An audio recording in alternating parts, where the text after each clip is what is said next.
Takže já vás zdravím, lidičky. Tady na YouTubečku budou videa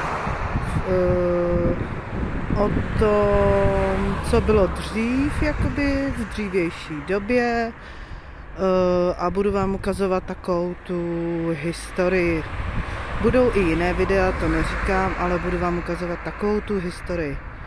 Takže tady v těch skalách, to jako fakt se dřív bydlelo, nevím, asi za nějakého krále, jakoby, že jo?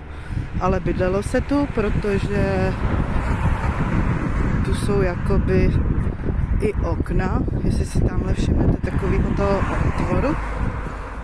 No, takže tam se dřív bydlelo, nevím, jestli tam bydleli nějaký poddaný, jestli nahoře byl nějaký hrad, to nevím, to jsem se nějak nedozvěděla. Ale opravdu se tady v těch skalách bydlelo. Tady, jak vidíte,